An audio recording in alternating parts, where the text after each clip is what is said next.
Ilhan Omar marched into the hearing room determined to humiliate JD Vance, completely unaware that a thin stack of papers on his desk was about to dismantle her entire narrative.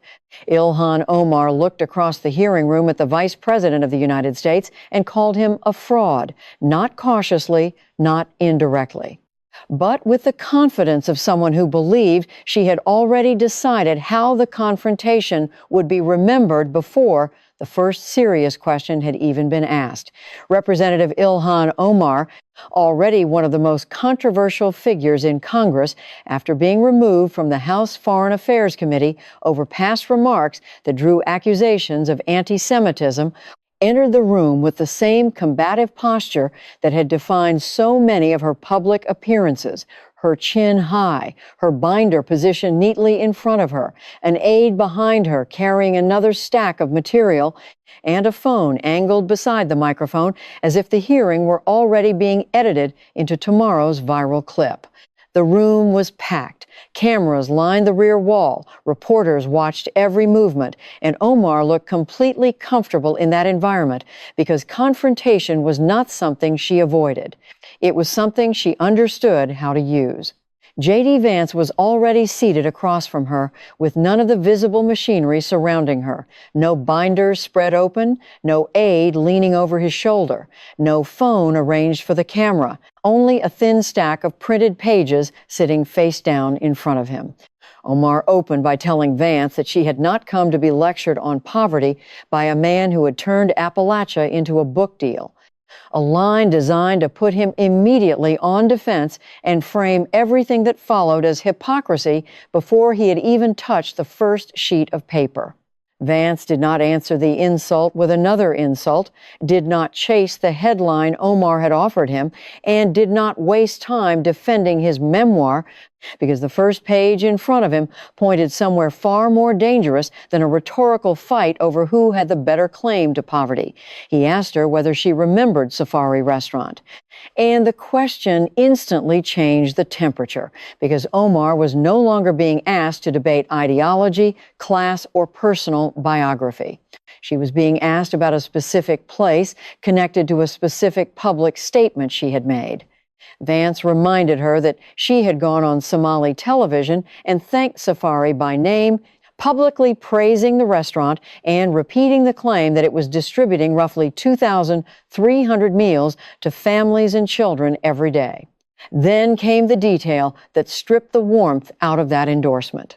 The restaurant's owner had been convicted in the massive Feeding Our Future fraud case, a scheme involving approximately $250 million intended for nutrition programs serving children.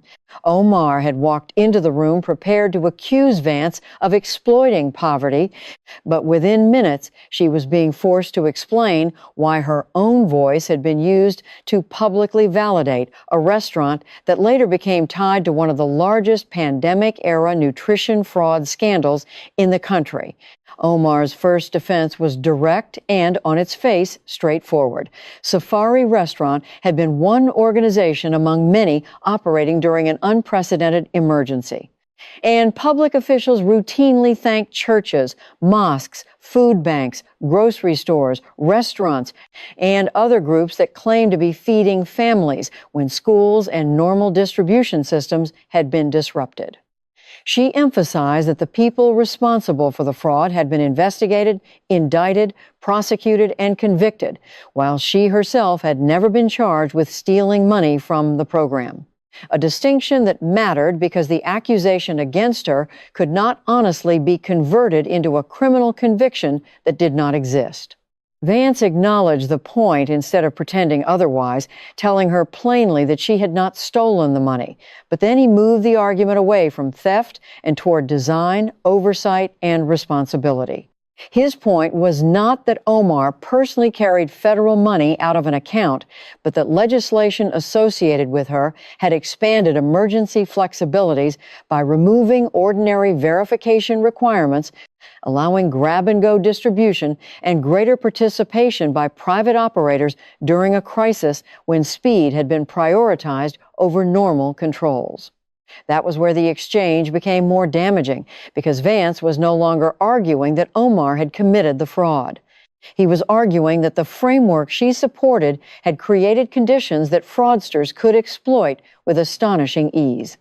Omar defended the legislation as emergency policy written for emergency circumstances, insisting that schools were closed, children were home, millions of families needed food immediately, and traditional verification systems were simply not designed for a national shutdown.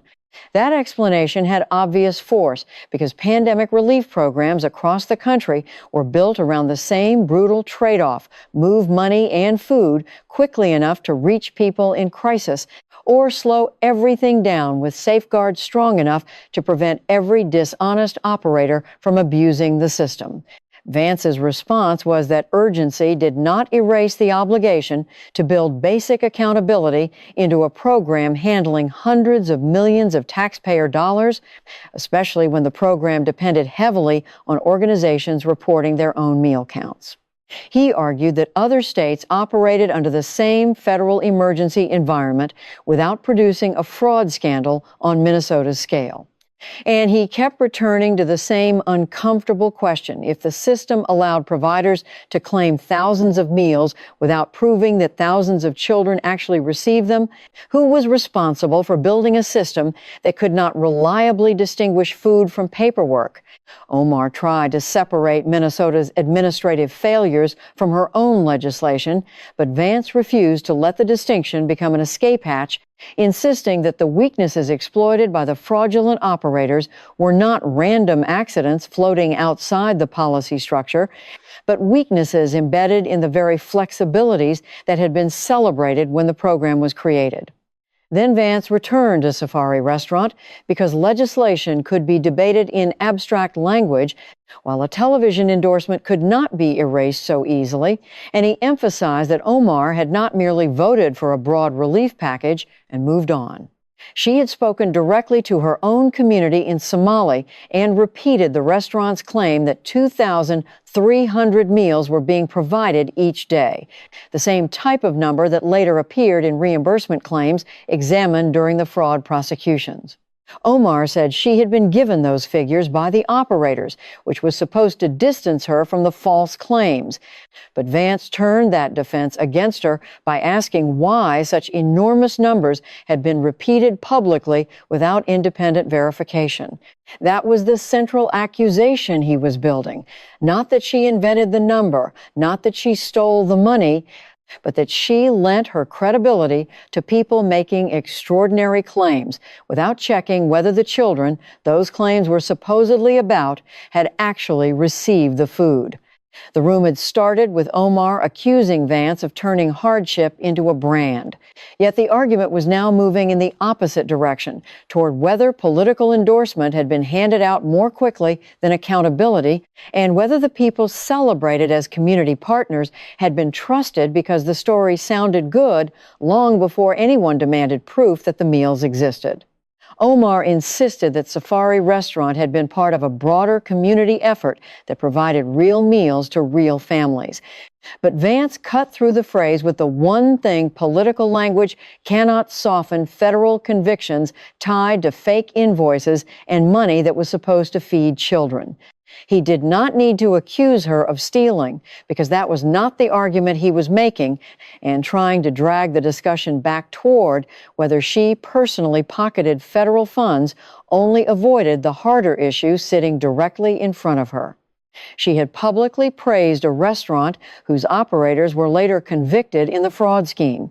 She had repeated the same kind of meal numbers that prosecutors later tore apart. And she had done it with the authority of a member of Congress speaking directly to the community that trusted her. Vance reduced the problem to two brutal possibilities. Either she knew what was happening and endorsed the operators anyway, or she did not know and still endorsed them without checking. And neither option looked remotely like the kind of accountability she demanded from everyone else. Omar answered that she would not have her integrity questioned by a man she accused of performing poverty for cameras. But Vance responded that he was not offering an opinion about her integrity at all. He was reading back her own words, her own television appearance, and the public record surrounding the people she had praised. That distinction mattered because there was no need to invent a motive when the transcript already existed. No need to create a conspiracy when the sequence itself was enough to make the endorsement look reckless, and no need to pretend that every criticism of Omar required proving a criminal charge against Omar personally. The fraud case was real, the convictions were real, the public endorsement was real. And the question hanging over the room was why a politician who spoke so often about protecting vulnerable communities had apparently accepted extraordinary claims about thousands of daily meals without demanding extraordinary proof. Omar tried again to widen the frame, arguing that Safari had existed inside a larger network of organizations working during a crisis. But Vance dragged the conversation back to the money, the claims, and the children, because that was where every polished explanation became less comfortable.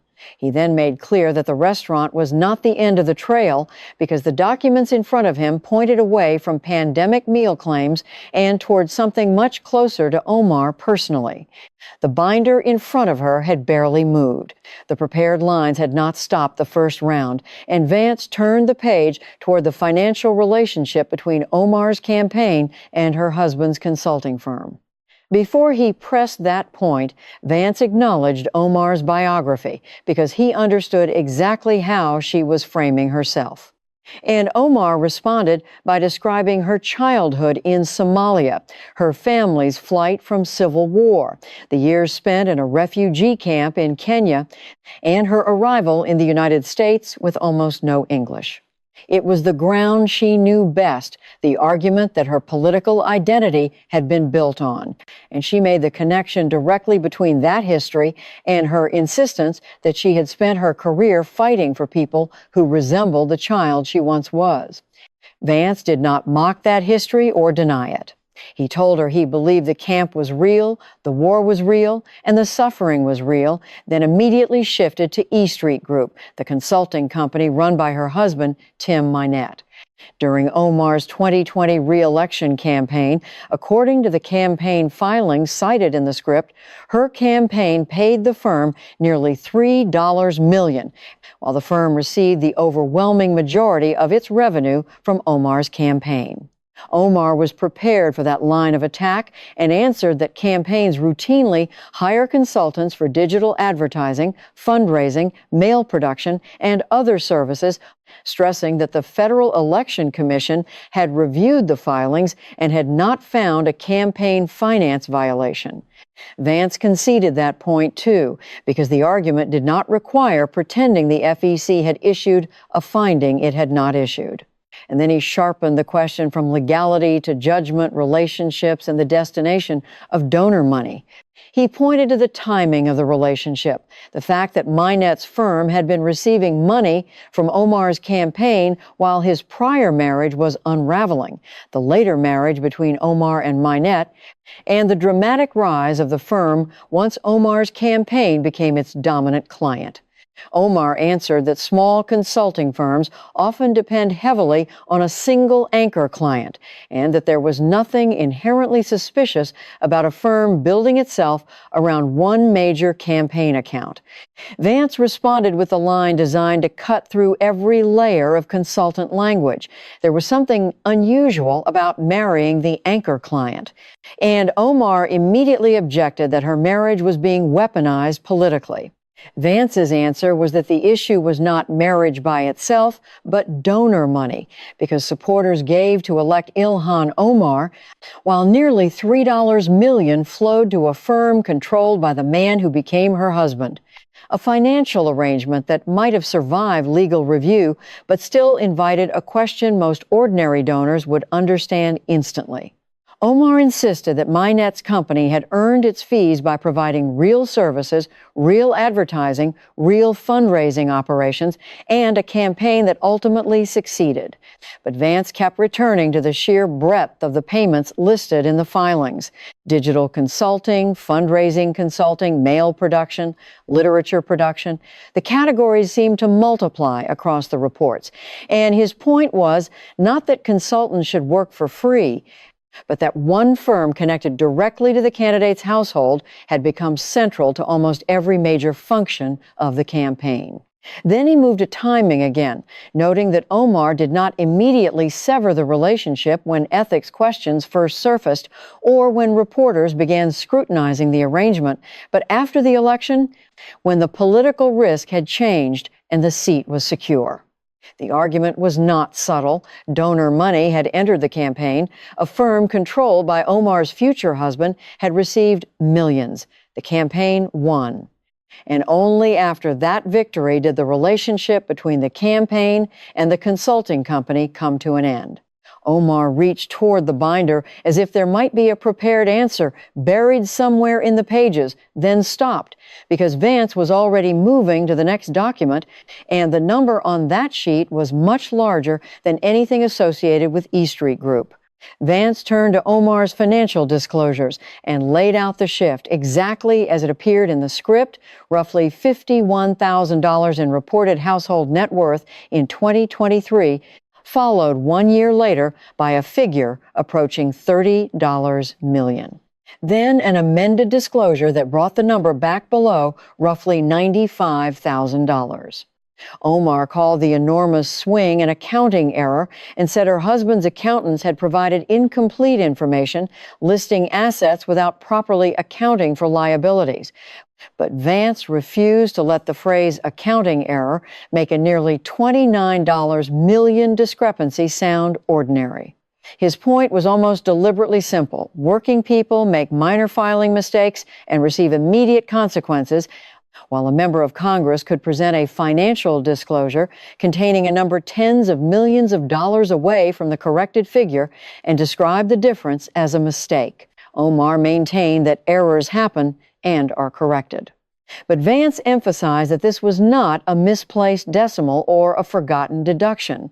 It was a number large enough to transform the apparent financial position of an entire household overnight. Then he added that the House Ethics Committee had opened an investigation connected to those disclosures. And the argument that had begun with one restaurant was now sitting on a table covered with a public endorsement, campaign payments to a spouse's firm, and a financial discrepancy so large that calling it clerical did not make it disappear. Vance let the disclosure numbers remain in the air because numbers that large do not need theatrical decoration, especially when the explanation offered for them is that somebody calculated the household finances incorrectly and later amended the paperwork. Then he returned to the insult Omar had thrown across the table at the beginning of the hearing, the accusation that he was a fraud, because after the restaurant, the legislation, the campaign payments, and the disclosure discrepancy, that word no longer sounded as clean as it had when she first delivered it. He reminded her that before he had presented a single document, she had accused him of turning Appalachia into a book deal, and Omar did not retreat from the charge, instead leaning into it with the same confidence she had brought into the room. She argued that Vance had written about poverty, sold the story, appeared across national television, entered the world of Silicon Valley venture capital, earned money far beyond what families in places like Middletown, Ohio, might ever see, and then returned to politics, claiming to speak for the same working-class communities he had left behind. Her accusation was clear and severe. The poverty he described had become part of his rise. While the people whose suffering had filled the pages of his memoir were still dealing with closed factories, addiction, instability, and economic decline. That was the strongest version of Omar's argument because it did not depend on invented facts or empty slogans. It went directly at the contradiction critics had been pointing to for years, the distance between the poor child Vance described and the wealthy political figure sitting in front of her. She accused him of turning suffering into a product, of building a public identity from the hardship of Appalachia, and then presenting himself as the authentic voice of people whose lives remain far more difficult than his own. Vance did not answer by listing credentials, defending his income, explaining every stage of his career, or pretending that success had not created distance between where he began and where he eventually arrived. He answered with the facts of his own life that Omar had chosen to put on trial his mother's addiction, his inability as a young man to manage basic finances, his decision to join the Marines, his deployment to Iraq, and his claim that writing about poverty had not been an exercise in branding, but an attempt to describe a world most members of his family never had the platform to describe themselves. The force of the response came from its restraint, because instead of producing a sentimental defense of himself, he stripped the argument down to biography and left Omar with the uncomfortable reality that the man she had labeled a tourist had actually lived inside the instability she was accusing him of exploiting. Omar's history as a refugee remained real, and Vance acknowledged it again, but he refused to let biography become immunity from scrutiny, drawing a distinction between where two people began and what they did after gaining access to power. He told her that he believed she had experienced hunger and displacement just as he had experienced instability and poverty. But the difference he wanted the room to examine was what happened once each of them entered institutions capable of moving enormous amounts of money and influencing public policy. That was when he returned to the campaign payments, making the comparison as sharp as possible. Omar had accused him of monetizing hardship. Yet her own campaign had sent nearly $3 million to the consulting firm operated by the man who became her husband. The point was not that every campaign expenditure was corrupt or that marriage itself proved wrongdoing, but that Omar had chosen to make personal enrichment the standard by which Vance should be judged. And once she chose that standard, her own financial arrangements became fair territory under the logic of her attack. She tried to stop the comparison before it settled, but Vance's answer was that she had initiated the comparison herself. She had called him a fraud. She had defined the battlefield, and now she was being forced to stand on the same ground. Then Vance moved to a line from Omar's past that carried far more emotional weight than any consulting payment, reminding the room of her controversial description of the September 11th attacks as some people did something. Words that had followed her for years because of how critics believe they minimized the murder of nearly 3,000 Americans. He did not treat the phrase as a detached quotation from an old political argument. He connected it to firefighters who climbed the towers, office workers who never came home, passengers aboard Flight 93 who fought back, and thousands of families whose lives were permanently divided into everything before that morning and everything after it. Omar's breathing tightened as he continued, while Vance contrasted that remark with his own military service, his deployment to Iraq, and the personal meaning he attached to wearing the uniform of a country that had buried those victims. When Omar had accused him of being a poverty tourist, Vance's answer was reduced to the hardest possible contradiction. Whatever else could be said about his career, he had not merely visited the institutions and experiences she was mocking, because the Marines, Iraq, addiction, food stamps, and the broken Ohio household she had turned into a political punchline were parts of his own record. He finished the exchange with the line that reversed the accusation without needing another paragraph of defense he was not visiting. The hearing had now traveled far beyond the opening insult, and the same word Omar had used to define Vance was being thrown back against the records surrounding her, not as a criminal conviction, but as a test of whether the standard she imposed on others could survive contact with her own history. Vance reminded her that the House had removed her from the Foreign Affairs Committee after years of controversy surrounding remarks about Israel, anti-Semitism, and comparisons involving the United States and the Taliban, reinforcing his argument that the woman calling him fraudulent had herself accumulated a public record that Congress had already judged severe enough to carry institutional consequences. He did not need to shout the conclusion, because by then the entire structure of his attack had become obvious. Omar had entered determined to expose contradiction in Vance's biography. while Vance had answered with documents, campaign filings, public statements, financial disclosures, and a sequence of controversies tied directly to her own name. The word he finally gave her was not fraud, but mirror. A deliberately cold answer to the insult that had started the hearing, because his argument was that every accusation she had aimed across the table had revealed something about the standard she was unwilling to apply to herself. Then he turned to the final sheet, told her there was one question left, and gave her an opportunity to speak before he asked it, setting the room for the last confrontation, the one that would drag the hearing away from identity, biography, campaign money, and political insult, and back to the simplest issue in the entire case. What happened to the children the program had existed to feed? Omar lifted her chin and used the last argument she had left, saying that for 6 years, every time she raised her voice in Congress, somebody found another reason to put her on trial. And she framed the entire confrontation not as oversight, but as targeting. She pointed to the fact that she is a black woman, a Muslim, and an immigrant, arguing that the attacks on her committee assignments, her marriage, her finances, and now the questions coming from Vance were all part of the same political pattern. It was the strongest emotional defense available because it moved the hearing away from receipts and toward motive, away from documents and toward the question of whether the people demanding answers had already decided they wanted her punished. Vance did not deny that discrimination could be real. And he did not waste time trying to argue that her identity had never made her political life harder, because that would have allowed the hearing to disappear into an argument over prejudice instead of accountability. He acknowledged the discrimination and then cut straight back to the only point that mattered for the documents in front of him. Discrimination does not make a subpoena disappear.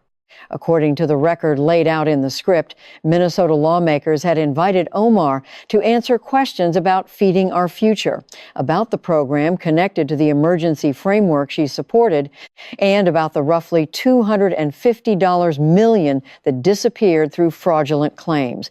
Yet she did not appear and did not provide the requested records by the deadline. Vance continued by pointing to a subpoena effort that was blocked, an additional request for financial records related to her husband's businesses, and an ethics investigation into the financial disclosures that had already produced a discrepancy measured not in hundreds or thousands, but in tens of millions of dollars. Omar answered that these investigations and demands were political, another attempt by Republicans to target her. But Vance responded that the Minnesota committee involved was not simply a room full of partisan enemies, and that Democrats had participated in the process as well. That reply mattered because it weakened the easiest escape route, the claim that every unanswered request could be dismissed as nothing more than an opposition party stunt. Vance reduced the pattern to 5 doors, 5 opportunities to answer questions, produce documents, testify, or allow investigators to look behind the claims. And his accusation was that every time one of those doors opened, it closed again from Omar's side.